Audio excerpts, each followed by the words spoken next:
Muito bem, pessoas, estamos de volta e comprometidos com o estudo da intervenção do Estado na propriedade privada. No vídeo anterior, nós vimos que a propriedade é uma garantia constitucional. Uma garantia constitucional que, nos termos do artigo 1228, concede ao proprietário aí o poder de usar, gozar, dispor e reaver o bem. Mas nós vimos também que o poder público tem prerrogativas.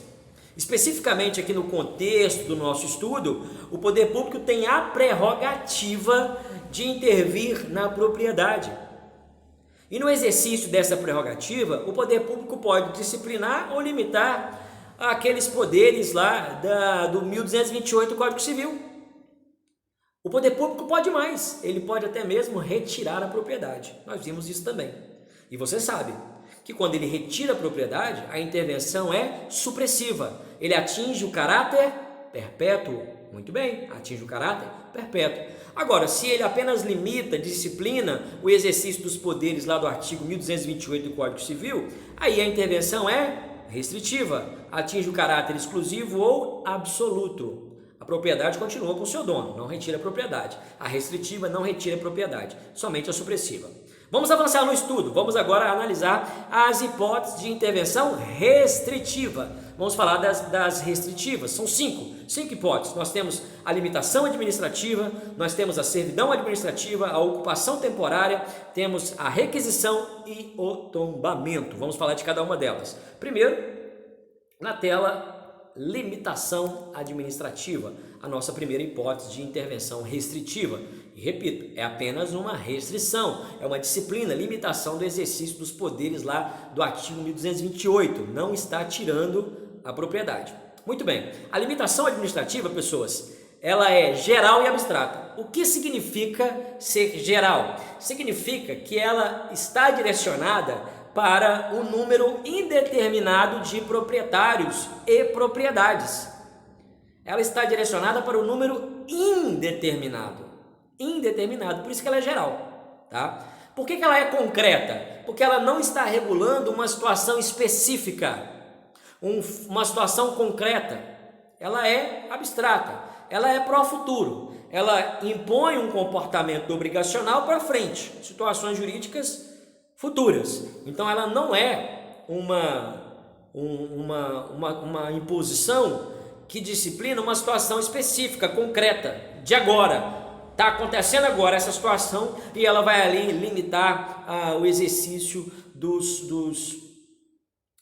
poderes do proprietário. Não, ela vai limitar futuramente. Se essa situação acontecer, a partir de agora, ela vai ter que acontecer nos moldes dessa limitação. Entendeu? Então ela não se ocupa de uma situação específica envolvendo sujeitos específicos ou bens específicos. Ela não se ocupa disso. Ela traça uma circunstância jurídica e ali impõe obrigações se o bem, né, se a propriedade ou o proprietário se qualquer um deles forem identificados, se qualquer um deles for identificado nesse contexto jurídico gerado. Então é geral e é abstrato, ok? É geral porque destinado a um grupo indeterminado, né, a um grupo indeterminado de proprietários ou propriedades e a um número indeterminado de proprietários ou propriedades. E é abstrata porque não está disciplinando, regulando uma situação específica, ok? Além disso, é preciso reforçar, né, então nós já vimos aqui que é geral e abstrata, né? Geral e abstrata. Não gera indenização. Pessoas, olha só, nós vamos falar sobre responsabilidade civil do Estado mais para frente, tá?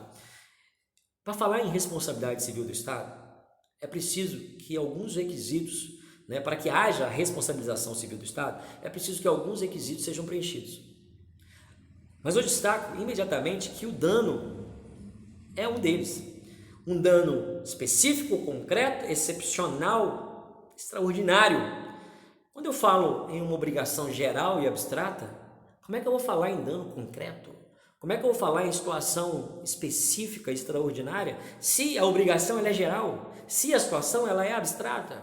Então não há como falar em indenização do ponto de vista da responsabilidade civil do Estado, tá bom? Então não gera nenhum direito à indenização para aquelas pessoas que estão ali, que são proprietários dos imóveis, porque todos estão suportando do mesmo jeito. Ninguém está sofrendo uma imposição estatal de uma maneira específica, extraordinária, gerando ali um dano concreto. Bom? Então não gera indenização. Agora, se alguém no grupão aí conseguir demonstrar que tem ali uma situação específica, concreta, extraordinária de dano, aí talvez seja possível falar em dano, em indenização, tá bom? Agora, tirando isso, a regra é não tem direito à indenização. A pessoa o destinatário da obrigação constante da limitação administrativa, esse ato de intervenção do poder público através da limitação administrativa não gera direito à indenização, não gera direito à indenização, em regra, salvo se no caso concreto alguém, né, conseguir, né, a partir de um ato concreto e abstrato, um ato geral e abstrato, conseguir demonstrar um dano concreto, excepcional, específico para fins de reparação. Aí a gente talvez fale, tá bom? Agora a regra é não tem direito à indenização. O caráter atingido pela limitação, pessoal, é o caráter absoluto. A limitação administrativa atinge o caráter absoluto. Por quê? Porque, veja, lembra do caráter absoluto? O proprietário faz com o imóvel o que ele quer, ele tem liberdade, né, no exercício dos seus poderes. Então ele constrói do jeito que quer, ele vende para quem ele quer. Mas aí vem a limitação administrativa e diz: você não pode construir do jeito que você quer. Ou então você não pode vender do jeito que você quer. Então veja, atinge o caráter absoluto. O caráter absoluto, porque ele não tem mais a liberdade no exercício dos seus poderes como proprietário. Ele está condicionado a algumas limitações, a algumas disciplinas específicas que foram impostas. Então atinge o caráter absoluto, tá bom? O que mais que é importante? O interesse. É óbvio que a finalidade da limitação administrativa é atender o interesse coletivo, tá bom? Mas existe uma finalidade específica. Essa finalidade específica vai constar do ato, tá? É claro que a finalidade, em sentido amplo, é sempre o interesse público, pessoal, porque o poder público tem que perseguir somente o interesse público, tá? Agora, no que diz respeito à limitação administrativa, esse interesse público, ele tem uma especificidade e ela vai constar do ato de limitação, por isso que não tem como a gente aqui estabelecer qual é a finalidade específica, porque cada ato de limitação vai trazer ali especificamente qual é o interesse público que se pretende alcançar com aquela restrição. Então pense, se a proibição é de construção de mais de tantos andares, me parece que o interesse coletivo específico ali vai estar ligado com a saúde, com o meio ambiente, com a qualidade de vida dos moradores daquela região, entendeu? Se a limitação é no sentido de que você não pode vender para alguém, né, aquele imóvel sem antes oferecer poder público, me parece que o interesse público específico que vai constar do ato vai ser ali uma questão urbanística que o poder público vai dizer, olha, para uma finalidade X, uma questão urbanística para ser atendida, vai constar do ato. Daqui a pouco, quando a gente falar do exemplo, vai ficar mais claro para você, tá? Mas veja, a finalidade é sempre o interesse público, no sentido amplo, que vai estar especificado no ato de limitação. Vai constar lá qual é o interesse específico que se quer alcançar com essa limitação administrativa, ok? O que mais que é importante? O objeto. Bens móveis ou imóveis. Prevalece que bens imóveis, tá, pessoas? Bens imóveis e os interesses e direitos que decorrem da propriedade desses bens imóveis. Mas há quem defenda que também bens móveis poderiam ser objeto também de limitação administrativa, tá? Bens móveis também poderiam ser objeto de limitação administrativa, e eu concordo, apesar de pensar que seria mais técnico falar em atividades que estariam às vezes ligadas, atividades e liberdades que estariam ligadas à propriedade de bens móveis, tá? Mas fica aí com essa informação, bens móveis e bens imóveis, prevalecendo a noção de bens imóveis. Inclusive no exemplo que nós vamos usar aqui, o objeto é um bem imóvel, então pode ser bem imóvel ou bem móvel. Em alguns atos vão recair especificamente sobre bens imóveis, né? Aliás, os casos mais... por que prepondera? Porque os casos existentes no direito brasileiro, né, com maior incidência, são em relação a bens imóveis, tá bom? E às vezes em questão a liberdades ou atividades. Bacana? Então, muito bem. Vamos para o nosso exemplo. O exemplo que o professor traz é o que consta do Estatuto da Cidade, artigo 25 da Lei 10.257, que fala do direito de preferência, que é a preempção. Na tela, o professor trouxe, vou deixar aqui até para melhorar a sua experiência com o conteúdo, está aqui, olha, o direito de preempção, o direito de preferência. E aí fique atento, porque esse direito de preferência, ele recai sobre bens, olha, imóveis urbanos, tá? E no contexto de venda, né, alienação. Então, bens imóveis no contexto de venda, né? Aquisição onerosa. Então, se houver ali uma instituição e o ato for de venda, então alienação onerosa do patrimônio, aí tem que ser observado se tiver instituído o direito de preferência. É claro que tem requisitos, aí nós temos aqui os requisitos, inclusive prazo, né? Então nós temos aí a necessidade de lei municipal, a área tem que estar constando aí do plano diretor municipal, a fixação de prazo, a possibilidade de renovação desse período. E eu falei para você sobre a finalidade, lembra? Aqui, o artigo 25, você tem várias possibilidades. Qualquer uma dessas aqui, eventualmente, podem constar de um ato de limitação administrativa de preferência. Então o poder público vai lá e coloca lá, para fins de regularização fundiária, né, fica instituído o direito de preferência na área tal. Então quem for fazer alienação onerosa tem que primeiro oferecer para mim. O poder público pode falar isso, tá bom? Então, olha, constituição de reserva. Então, a finalidade específica vai constar do ato. Bacana? O exemplo acaba melhorando ainda mais. O professor escolheu esse exemplo porque ele está positivado e você consegue identificar todas as características da limitação aqui, nesse exemplo. Então, recomendo a leitura do artigo 25 e dispositivos seguintes para você entender, identificando aí as características da limitação nesse exemplo. É um ótimo exemplo, mas é claro, não é o único, tá? Na área ambiental, nós temos muitos casos de limitação administrativa. Então, áreas de reserva, né, ali dentro de um trecho, de um território, de uma área rural, aí o poder público vem e estabelece ali uma área de reserva, e ali você não pode mexer, ou então pode mexer, mas desde que atenda os requisitos e as condicionantes. Então limita para fins de proteção ambiental, fauna, flora, fica ali limitado, não pode ter acesso, né? Às vezes pode ter uma exploração sustentável, mas vai ter que observar os requisitos definidos no ato de limitação ali. Então, ali, no âmbito ambiental, no contexto do direito ambiental, você vai achar muito disso no que diz respeito à limitação administrativa, recaindo também sobre bens imóveis.